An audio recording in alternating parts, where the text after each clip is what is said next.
ದಯವಿಟ್ಟು ಈ ವಿಡಿಯೋವನ್ನ ಪೂರ್ತಿಯಾಗಿ ನೋಡಿ, ಹಾಗೆ ಹಲವಾರು ರೋಗಿಗಳಿಗೆ ಸಹಾಯ ಆಗುತ್ತೆ. ಇದನ್ನ ಶೇರ್ ಮಾಡಿ. ಪೈಲ್ಸ್ ಅನ್ನೋದು ಹೇಳೋಕೆ ಆಗದಂತಹ ಕಾಯಿಲೆ, ಅದನ್ನ ಒಂದೇ ದಿನದಲ್ಲಿ ಕಡಿಮೆ ಮಾಡ್ತಾ ಇದ್ದಾರೆ. ಜೊತೆಗೆ ಮೂಲವ್ಯಾಧಿ, ಫಿಶರ್, ಪಿಸ್ತುಲಾ ಎಲ್ಲಾ ಕಾಯಿಲೆಗಳು ಕೆಲವೇ ದಿನಗಳಲ್ಲಿ ಮತ್ತೆ ಬಾರದಂತೆ ಫೈಲೋಕೇರ್ ಎಂಬ ಔಷಧಿಯಿಂದ ಗುಣಪಡಿಸ್ತಾ ಇದ್ದಾರೆ. ಅಯ್ಯೋ, ಕುಂತ್ಕೊಳ್ಳೋಕೆ ಆಗ್ತಿರ್ಲಿಲ್ಲ, ಮಲಕ್ಕೊಳ್ಳೋಕೆ ಆಗ್ತಿರ್ಲಿಲ್ಲ, ಗಾಡಿ ಓಡ್ಸೋಕೆ ಆಗ್ತಿರ್ಲಿಲ್ಲ, ಕಾರ್ ಓಡ್ಸೋಕೆ ಆಗ್ತಿರ್ಲಿಲ್ಲ, ತುಂಬ ನೋವು ತಿಂದುಬಿಟ್ಟಿದೆ. ಒಂದು ತಿಂಗಳೊಳಗೆ ನನ್ನ ಮಗನಿಗೆ ತುಂಬ ಗುಣಮುಖ ಆಗಿದೆ. ಇದೇ ಸಾಲ್ಮರ ಫೈಲೋಕೇರ್ ಔಷಧಿಯನ್ನು ನಾವು ಕೊಟ್ಟಾಗ ಕೇವಲ 1 ರಿಂದ 3 ದಿವಸದ ಡೋಸಲ್ಲಿ ಅವರಿಗೆ ಸಂಪೂರ್ಣವಾಗಿ ಹತೋಟಿಗೆ ಬರುತ್ತೆ. ನೀರಿನಲ್ಲಿ ಹಾಕಿ 4 ಲೀಟ್ರ್ ನೀರನ್ನ 2 ಲೀಟ್ರ್ ಬರೋವರೆಗೂ ಬೇಯಿಸಿ ಮನೆ ಒಳಗೆ ಊಟಕ್ಕಿಂತ ಮುಂಚೆ ತಗೋಬೇಕು ಅಂತ ಎಲ್ಲ ಹೇಳಿ ಅವ್ರು ಹೇಳಿದ ಪ್ರಕಾರನೇ ನಾವು ಔಷಧಿ ಎಲ್ಲ ತಗೊಂಡು ನನ್ನ ಮಗ ಗುಣಮುಖ ಆಗಿದ್ದಾನೆ. 100% ಲೈಫ್ ಲಾಂಗಿಗೆ ಅವ್ರು ಕ್ಯೂರ್ ಆಗ್ತಾರೆ ಅಂತೇಳಿ ಎದೆ ತಟ್ಟಿ ಹೇಳಲಿಕ್ಕೆ ಇಚ್ಛೆ ಪಡ್ತೀನಿ. ವೀಕ್ಷಕರೇ ನಮಸ್ಕಾರ. ಇತ್ತೀಚಿನ ದಿನಗಳಲ್ಲಿ ನಾವು ನೋಡ್ತಾ ಇರ್ತೀವಿ, ಚಿಕ್ಕ ವಯಸ್ಸಿನಿಂದ ಹಿಡಿದು ದೊಡ್ಡವರ ತನಕನೂ ಕೂಡ ತುಂಬಾ ಜನ ಪೈಲ್ಸು, ಫಿಸ್ತುಲಾ ಮತ್ತು ಫಿಸರ್ನಿಂದ ಬಳಲ್ತಾ ಇರ್ತಾರೆ. ಬಟ್ ಆದರೆ ಇದಕ್ಕೆ ಒಂದು ಸೊಲ್ಯೂಷನ್ನ ಪಡ್ಕೊಬೇಕು ಅಂತ ಹೇಳಿ ನಾವಿವತ್ತು ಬಂದಿದ್ದೀವಿ ಸಾಲ್ಮರ ಆಯುರ್ವೇದ ಕ್ಲಿನಿಕ್ಕಿಗೆ. ಇಲ್ಲಿ ಈ ಒಂದು ಕ್ಲಿನಿಕ್ಕಿಗೆ ಸುಮಾರು 80 ರಿಂದ 90 ವರ್ಷಗಳ ಒಂದು ಇತಿಹಾಸ ಇದೆ. ಇಲ್ಲಿ ಇರುವಂಥ ಡಾಕ್ಟರ್ನ ಮಾತಾಡಿಸ್ತಾ ಹೋಗೋಣ, ಇದಕ್ಕೆ ಯಾವ ರೀತಿಯಾದಂಥ ಒಂದು ಕ್ಯೂರನ್ನು ಕೊಡ್ತಾರೆ ಅನ್ನೋದನ್ನು ಕೂಡ ಕೇಳ್ತಾ ಹೋಗೋಣ. ಬಟ್ ಆದರೆ ಈ ಒಂದು ಸಮಸ್ಯೆಗೆ ಯಾವುದೇ ರೀತಿಯಾದಂಥ ಆಪರೇಷನ್ ಇಲ್ಲದೇ ಗಿಡಮೂಲಿಕೆಗಳಿಂದ ಒಂದು ಒಳ್ಳೆ ರೀತಿಯಾದಂಥ ಟ್ರೀಟ್ಮೆಂಟ್ ಅನ್ನ ಕೊಟ್ಟು ಹೇಗೆ ಈ ಒಂದು ಕಾಯಿಲೆಯನ್ನ ಗುಣಮುಖ ಪಡಿಸ್ತಾರೆ ಅನ್ನೋದನ್ನ ನಾವು ಅವ್ರ ಹತ್ರ ಕೇಳ್ತಾ ತಿಳ್ಕೊಳ್ತಾ ಹೋಗೋಣ. ಬನ್ನಿ. ನಮಸ್ಕಾರ. ನಮಸ್ಕಾರ ಸರ್. ಸೊ ಸಾಲ್ಮರ ಆಯುರ್ವೇದ ಕ್ಲಿನಿಕ್ ಅಂತ ಹೇಳಿದ್ರೆ ಈಗ ಬಹಳಷ್ಟು ಜನ ಬಹಳಷ್ಟು ಕಡೆ ಆಪರೇಷನ್ಸ್ಗಳನ್ನು ಮಾಡಿಸ್ಕೊಂಡ್ರು ಕೂಡ ಪೈಲ್ಸು, ಫಿಸ್ತುಲಾ ಮತ್ತು ಫಿಸರು ಕ್ಲಿಯರ್ ಆಗದೆ ಇರೋವಂಥದ್ದು, ಕ್ಯೂರ್ ಆಗದೆ ಇರೋವಂಥದ್ದು. ಸಾಲ್ಮರ ಆಯುರ್ವೇದ ಕ್ಲಿನಿಕಲ್ಲಿ ಹೇಗೆ ಕ್ಲಿಯರ್ ಮಾಡ್ತೀರಾ ಸರ್, ಕ್ಯೂರ್ ಮಾಡ್ತೀರಾ? ಸರ್, 90 ವರ್ಷದ ಇತಿಹಾಸ ಇರುವಂಥ ಈ ನಮ್ಮ ಸಾಲ್ಮರ ಆಯುರ್ವೇದ ಚಿಕಿತ್ಸಾ ಕೇಂದ್ರ, ನಮ್ಮ ಹಿರಿಯರಿಂದ ಬಂದಂಥ ಈ ಔಷಧಿಯನ್ನು ಕಳೆದ 30 ವರ್ಷದಿಂದ ಕರ್ನಾಟಕ ಸರ್ಕಾರ ಹಾಗೂ ಭಾರತ ಸರ್ಕಾರದ ಆಯುಷ್ ವಿಭಾಗದ ಗೈಡ್ಲೈನ್ಸ್ ಪ್ರಕಾರ ನಾವು ರೆಡಿ ಮಾಡಿ ಜನರಿಗೆ ಕೊಡುವಂಥ ಕೆಲಸ ಕಾರ್ಯವನ್ನು ನಾವು ಮಾಡ್ತಾ ಬಂದಿದ್ದೀವಿ. ಓಕೆ.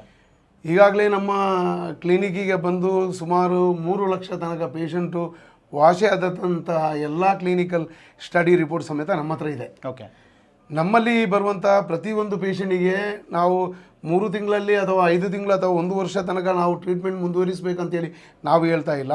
ಅವರಿಗೆ ಕೇವಲ 10 ದಿವಸದಲ್ಲೇ ಉತ್ತಮವಾದ ಒಂದು ರಿಸಲ್ಟ್ ಸಮೇತ ಅವರಿಗೆ ಸಿಗ್ತಾ ಇದೆ. 1 ತಿಂಗಳಲ್ಲಿ 90% ವಾಸಿ ಆಗ್ತಾ ಇದೆ, 1 ತಿಂಗಳಲ್ಲಿ 100% ವಾಸಿ ಆಗ್ತಾ ಇದೆ. ಇದೇ ಸಾಲ್ಮರ ಫೈಲೋಕೇರ್ ಔಷಧಿಯನ್ನು ನಾವು ಕೊಟ್ಟಾಗ ಕೇವಲ 1 ರಿಂದ 3 ದಿವಸದ ಡೋಸಲ್ಲಿ ಅವರಿಗೆ ಸಂಪೂರ್ಣವಾಗಿ ಹತೋಟಿಗೆ ಬರುತ್ತೆ. ಅವರಿಗೆ 10 ದಿವಸದಲ್ಲಿ ಅವರದ್ದು ಕಂಪ್ಲೀಟು ನಾರ್ಮಲ್ ಆಗ್ತಾ ಬರುತ್ತೆ. 1 ತಿಂಗಳ ಮಟ್ಟಲ್ಲಿ ಅವರದ್ದು ಕಂಪ್ಲೀಟ್ ಗುಣ ಆಗುತ್ತೆ. ಅದು ಸ್ಟೇಜ್ 1, ಸ್ಟೇಜ್ 2 ಅವರಿಗೆ. ಅದೇ ಸ್ಟೇಜ್ 3, 4 ಇರುವಂಥವರು 3 to 4 ಮಂತ್ ತನಕ ತಗೊಳ್ಬೇಕಾಗತ್ತೆ. ಅಂದರೆ ಫೈಲ್ಸು, ಫಿಶರು, ಫಿಸ್ತುಲಾ.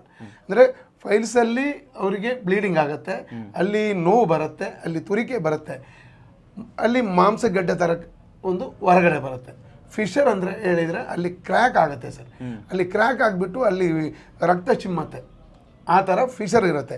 ಫಿಸ್ತುಲಾ ಅಂತ ಹೇಳೋದು ಅವರಿಗೆ ಕ್ರ್ಯಾಕಿಂದಲ್ಲಿ ಒಳಗೆ ಅಂದರೆ ಮೋಷನ್ ಮಾಡುವ ಜಾಗದ ಪಕ್ಕದಲ್ಲಿ ಒಂದು ಗುಳ್ಳೆ ಥರ ಆಗುತ್ತೆ, ಅಲ್ಲಿಂದ ಒಡಿಯುತ್ತೆ, ಅದರಲ್ಲಿ ಪಸ್ ಬರುತ್ತೆ, ಅದರಲ್ಲಿ ರಕ್ತ ಬರುತ್ತೆ, ಅಲ್ಲಿಂದ ನೀರಿನ ಅಂಶ ಗಮ್ ಥರ ಅಲ್ಲಿ ಬರುತ್ತೆ. ಇದು ಫಿಸ್ತುಲಾ. ಅದಕ್ಕೆ ಏನು ಮಾಡ್ತಾರೆ ಅಂದರೆ ಸಾರಸೂತ್ರ ಚಿಕಿತ್ಸೆ ಮಾಡಿ ಅದನ್ನು 1 ಟೈಮ್ ಮಾಡಿದ್ರು ಅಥವಾ 10 ಟೈಮ್ ಮಾಡಿದ್ರು ಅದು ವಾಸಿ ಆಗಲ್ಲ. ಅದಕ್ಕೆ ಮೈನಾಗಿ ನಮ್ಮ ಔಷಧಿಯಲ್ಲಿ 30 ದಿವಸದಲ್ಲಿ ವಾಸಿ ಆದರೆ ಪಥ್ಯದಲ್ಲಿ ಅವರು ಇರಬೇಕಾಗತ್ತೆ. ಅದು ಬಿಟ್ಬಿಟ್ಟು ಎಲ್ಲ ಆಹಾರ ಪದ್ಧತಿಯನ್ನು ಅವರು ತಿಂತಾ ಬಂದರೆ ಅವರಿಗೆ ಕಂಪ್ಲೀಟು ಯಾವುದೇ ಕಾರಣಕ್ಕೂ ಅದು ವಾಸಿ ಆಗುವಂಥ ಕೇಸ್ ಅಲ್ಲ. ಯಾವುದು? ಫಿಸ್ತುಲಾ. ಪಥ್ಯ ಇರ್ತಾರೆ ಅಂತ ಹೇಳಿದ್ರೆ ಯಾವ ರೀತಿಯಾದಂಥ ಆಹಾರ ಸೇವನೆ ಮಾಡಬೇಕು, ಮಾಡಬಾರ್ದು? ಅವ್ರು ನಾನ್ ವೆಜ್ ಕಂಪ್ಲೀಟ್ ಬಿಡಬೇಕಾಗತ್ತೆ. ಓಕೆ. ಅದೇ ಥರ ನುಗ್ಗೆಕಾಯಿ, ಬದನೆಕಾಯಿ, ಭೂಮಿಯ ಕೆಳಗಡೆ ಆದಂಥ ಕೆಲವೊಂದು ಔಷಧ ಪದಾರ್ಥಗಳು ಅದನ್ನು ಬಿಡಬೇಕಾಗತ್ತೆ. ಮತ್ತು ಬಾಳೆಹಣ್ಣು ಬಿಡಬೇಕು, ಮತ್ತು ಲೆಮನ್ ಜ್ಯೂಸು ಕುಡಿಲೇಬಾರದು. ಯಾಕೆಂದರೆ ಅದು ಸಿಟ್ರಿಕ್ ಆಸಿಡ್ ಇರುವಂಥ ಪದಾರ್ಥ, ಅದು ತಗೊಂಡ್ರೆ ಅವರಿಗೆ ಜಾಸ್ತಿ ಆಗುತ್ತೆ. ಅದನ್ನೆಲ್ಲ ನಾವು ನಮ್ಮ ಕ್ಲಿನಿಕ್ಕಿಗೆ ಬಂದಾಗ ಅವರಿಗೆ ಕರೆಕ್ಟಾಗಿ ನಾವು ಅವರಿಗೆ ಗೈಡ್ ಮಾಡ್ತೀವಿ ಸರ್. ಸರ್, ಇವಾಗ ಆಯುರ್ವೇದ ಅಂತ ಹೇಳಿದರೆ ಬಹಳಷ್ಟು ಜನಕ್ಕೆ ಒಂದು ನಂಬಿಕೆ, ಮೂಢನಂಬಿಕೆ ಅಂತ ಹೇಳ್ತೀವಿ. ತುಂಬ ಲೇಟಾಗಿ ಗುಣಮುಖ ಆಗುತ್ತೆ ಅಂತ ಅವರ ಒಂದು ಮೈಂಡಲ್ಲಿ ಫಿಕ್ಸ್ ಆಗಿಬಿಟ್ಟಿರುತ್ತೆ. ಅಂಥವ್ರಿಗೆ ಏನಂತ ಹೇಳ್ತೀರಾ ಸರ್? ಸರ್, ಸಾಲ್ಮರ ಆಯುರ್ವೇದ ಒಂದು ಮೂಲವ್ಯಾಧಿ, ಫಿಶರು, ಫಿಸ್ತುಲಕ್ಕೆ ಒಂದು ಈಗ ಅಂದರೆ ಟ್ರೆಂಡಲ್ಲಿರುವುದು ನಮ್ಮದೇ. ಯಾವುದೇ ಔಷಧಿಯಲ್ಲಿ ಗುಣ ಆಗದಂಥ ಕೇಸು ನಮ್ಮ ಕೇವಲ 3 ದಿವಸದಲ್ಲೇ ಸಂಪೂರ್ಣವಾಗಿ ಹತೋಟಿಗೆ ಬಂದು 30% ವಾಸಿ ಆಗುತ್ತೆ ಸರ್. ಯಾವ ಔಷಧಿಯಲ್ಲಿ ಇದೆ? ಪ್ರೂವ್ ಮಾಡಿ ತೋರಿಸ್ಲಿ. ನಮ್ಮ ಹತ್ರ ಇದೆ, ಪ್ರೂವ್ ಇದೆ ನಮ್ಮ ಹತ್ರ. ಅಂದರೆ ನಾವು ಕ್ಲಿನಿಕಲ್ ಸ್ಟಡಿ ರಿಪೋರ್ಟ್ ಇಲ್ಲಿ ನಾವು ರೆಕಾರ್ಡ್ ಮಾಡಿ ಮೇಂಟೈನ್ ಮಾಡಿ ಇಡ್ತೀವಿ. ಒಂದು ಪೇಷಂಟ್ 10 ದಿವಸ ಮುಗ್ದಾದ ತಕ್ಷಣ ಅವರ ಫೈಲ್ ತೆಗೆದು ನೋಡ್ತೀವಿ, ಅವರದು 10 ದಿವಸ ಆಗಿದೆ, ಅವರಿಗೆ ಏನೆಲ್ಲ ಕಡಿಮೆ ಆಗಿದೆ, ಅವ್ರು ಬರುವಾಗ ಇದ್ದಂಥ ಸಿಂಟಮ್ಸು, ಅವರಿಗೆ ಅಲ್ಲಿ ನೋವು ಇತ್ತು, ಉರಿ ಇತ್ತು, ಬ್ಲೀಡಿಂಗ್ ಆಗ್ತಾ ಇತ್ತು, ಅಲ್ಲಿ ಪಸ್ ಬರ್ತಾ ಇತ್ತು, ಗಮ್ ಥರ ಬರ್ತಾ ಇತ್ತು, ಅದೆಲ್ಲ ಕಂಪ್ಲೀಟ್ ಕಂಟ್ರೋಲಿಗೆ ಬಂದಿದೆ. ನಮ್ಮ ಹತ್ರ ನಾವು ಬಾಯಿ ಮಾತಲ್ಲಿ ಹೇಳಲ್ಲ, ಅವರು ಬಂದಾಗ ಅವರದ್ದು ಪ್ರತಿಯೊಂದು ಸಮೇತ ನಾವು ಅವರದ್ದು ರಿಜಿಸ್ಟರ್ ಮಾಡಿ ಇಲ್ಲಿ ನಾವು ಫೈಲ್ ಮಾಡಿ ಇಡ್ತಾ ಇದ್ದೀವಿ. ಅದರಲ್ಲಿ ಅವರಿಗೆ ಗೊತ್ತಾಗತ್ತೆ. ಈಗಾಗಲೇ ನಮ್ಮ ಹತ್ರ 2.5 ಲಕ್ಷ 3 ಲಕ್ಷ ಪೇಪರ್ ತನಕ ನಮ್ಮ ಹತ್ರ ಇದೆ ಪೇಷಂಟ್ ಇದು. ಅವರು ಬ್ಯಾಕ್ ಟು ಬ್ಯಾಕ್ ಬರ್ತಾ ಇರ್ತಾರೆ, 10 ಡೇಸ್ ಕೊಂಡೋಗ್ತಾರೆ, ಬರ್ತಾರೆ, 20 ಡೇಸ್ ಆದ ನಂತರ ಬರ್ತಾರೆ, ಆಫ್ಟರ್ 30 ಡೇಸ್ ಬರ್ತಾರೆ. ಎಷ್ಟು ಪರ್ಸೆಂಟ್ ಗುಣ ಆಗಿದೆ? ಕೆಲವರು 100% ಗುಣ ಆಗಿದೆ ಅಂತ ಹೇಳ್ತಾರೆ. 100% ಗುಣ ಆದರೂ ನಾವು ಅವರಿಗೆ ನೀವು ಸ್ಟಾಪ್ ಮಾಡಿ ಅಂತ ಹೇಳಲ್ಲ, ಕೋರ್ಸ್ ಮುಂದುವರಿಸಬೇಕು. ಕರೆಕ್ಟಾಗಿ ಅವರು ಕೋರ್ಸ್ ಮಾಡಿ ಪಥ್ಯವನ್ನು ಕರೆಕ್ಟಾಗಿ ಪಾಲಿಸಿದರೆ 100% ಲೈಫ್ ಲಾಂಗಿಗೆ ಅವರು ಕ್ಯೂರ್ ಆಗ್ತಾರೆ ಅಂತೇಳಿ ಎದೆ ತಟ್ಟಿ ಹೇಳಲಿಕ್ಕೆ ಇಚ್ಛೆ ಪಡ್ತೀನಿ ಸರ್. ಈಗ ಸರ್ ಟ್ರೆಂಡಿಂಗಲ್ಲಿರುವಂತಹ ಸಾಲ್ಮರ ಆಯುರ್ವೇದ ಕ್ಲಿನಿಕ್ಕು ಕರ್ನಾಟಕದಾದ್ಯಂತ ಎಲ್ಲೆಲ್ಲಿ ಇದೆ ಸರ್? ಸರ್ ಕರ್ನಾಟಕ ಅಂದರೆ ಹೆಡ್ ಆಫೀಸು ಪುತ್ತೂರಲ್ಲಿದೆ, ಓಕೆ. ಅದೇ ಥರ ಬೆಂಗಳೂರಲ್ಲಿದೆ, ಮೈಸೂರಲ್ಲಿದೆ, ರಾಯಚೂರು ಮತ್ತು ಹುಬ್ಳಿಯಲ್ಲಿದೆ. ಅದೇ ಥರ ಕೇರಳದಲ್ಲಿ 2 ಕ್ಲಿನಿಕ್ ಇದೆ, ಎರ್ನಾಕುಲಂ ಮತ್ತು ಕ್ಯಾಲಿಕಟ್ಟಲ್ಲಿದೆ. ತಮಿಳುನಾಡಲ್ಲಿ ಕೊಯಮತ್ತೂರು ಮತ್ತು ಚೆನ್ನೈಯಲ್ಲಿದೆ. ಅದೇ ಥರ ಮಹಾರಾಷ್ಟ್ರದಲ್ಲಿ ಸಮೇತ ನಮ್ಮ ಕ್ಲಿನಿಕ್ ಕಾರ್ಯನಿರ್ವಹಿಸ್ತಾ ಇದೆ. ಓಕೆ ಸರ್, ನಮ್ಮ ಹೆಸರು ನಾಗರಾಜು ಅಂತ, CR ನಾಗರಾಜು ಅಂತ, ನಾಗಮಂಗಲ ತಾಲೂಕು, ಮಂಡ್ಯ ಜಿಲ್ಲೆ, ಚೋಳಸಂದ್ರ ಅಂತ ನಮ್ಮ ವಿಲೇಜು. ನಾವು BGS ಹಾಸ್ಪಿಟ್ಲ್ ಆಯಿತು, ಇಲ್ಲಿ ಗಾಯತ್ರಿ ನರ್ಸಿಂಗ್ ರೂಮ್ ಆಯಿತು, KC ಜನರಲ್ ಹಾಸ್ಪಿಟ್ಲ್ ಆಯಿತು, ಮತ್ತು ಅಯ್ಯಪ್ಪ ಸ್ವಾಮಿ ಟೆಂಪಲ್ ಜ್ವಾಲಹಳ್ಳಿ ಕ್ರಾಸ್, ಅಲ್ಲಿ ನನ್ನ ಮಗನ ಕರ್ಕೊಂಡೋಗಿ ಆಪ್ರೇಷನ್ ಎಲ್ಲ ಮಾಡಿಸಿದ್ವಿ. ಆದರೂ ಅಲ್ಲಿ ಗುಣಮುಖ ಆಗಲಿಲ್ಲ. ಅವರಿಗೆ ಪಿಸ್ತೂಲಾಗಿ ಕೀವು, ರಕ್ತ, ನೀರು ಹರಿಯೋದು, ಆಮೇಲೆ ಯಾವುದೇ ಬಟ್ಟೆ ಹಾಕ್ಕೊಂಡ್ರು ನಿಲ್ತಿರಲಿಲ್ಲ. ಅಂಥ ಸೀರಿಯಸ್ ಕೇಸ್ನ ಇಲ್ಲಿಗೆ ತೊಗೊಂಬಂದ್ವಿ ನಾವು. ಇಲ್ಲಿ ಕರ್ಕೊಂಬಂದು ಇಲ್ಲಿ ಗುಣ ಕೊಟ್ಟ ಮೇಲೆ ನಮ್ಮ ಮಗನಿಗೆ ಗುಣಮುಖ ಆಗಿದೆ. ಎಷ್ಟು ದಿನದೊಳಗಡೆ ಗುಣಮುಖ ಆದ್ರು? 30 ದಿವಸ ಒಳಗೆ. ಫಸ್ಟು 10 ಡೇಸ್ ಔಷಧಿ ಕೊಟ್ಟರು. 10 ಡೇಸ್ ಔಷಧಿ ಆದಮೇಲೆ ತಿರ್ಗಾ 20 ದಿವಸದ ಔಷಧಿ ಕೊಟ್ಟಿದ್ದಾರೆ. 20 ದಿವಸದ ಔಷಧಿ ತೊಗೊಂಡ್ಮೇಲೆ ಈಗ ತುಂಬ ನ್ಯಾಯವಾಗಿ ಓಡಾಡ್ತಾ ಇದ್ದಾನೆ.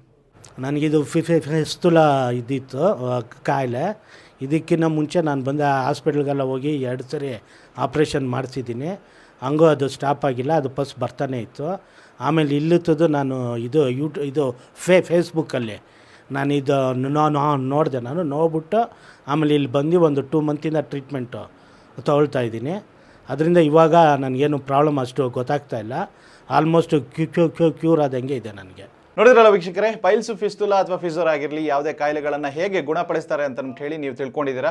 ಸೊ ನಿಮ್ಗೇನಾದ್ರೂ ಅಕಸ್ಮಾತಾಗಿ ಈ ಕಾಯಿಲೆಯಿಂದ ನೀವು ಬಳಲ್ತಾ ಇದ್ದರೆ ದಯವಿಟ್ಟು ವಿಸಿಟ್ ಮಾಡಿ Salmara Ayurveda clinic. And complete details ಬೇಕು ಅಂತ ಹೇಳಿದ್ರೆ ಕೆಳಗೆ ಬರ್ತಿರೋಂಥ ನಂಬರ್ಗೆ ಕಾಂಟ್ಯಾಕ್ಟ್ ಮಾಡಿ. ಹಾಗೆಯೇ ಬ್ರಾಂಚ್ನ ವಿಸಿಟ್ ಮಾಡಬೇಕು ಅಂತ ಹೇಳಿದ್ರೆ ಭಾಷಂ ಸರ್ಕಲ್, ರಾಜಾಜಿನಗರ ಹತ್ರ ಇರುವಂಥ ಒಂದು ಬ್ರಾಂಚ್ಗೆ ವಿಸಿಟ್ ಮಾಡಿ ನೇರವಾಗಿ ಭೇಟಿ ಕೊಟ್ಟು ಸಮಸ್ಯೆಗಳನ್ನು ಬಗೆಹರಿಸ್ಕೊಳ್ರಿ. Thank you.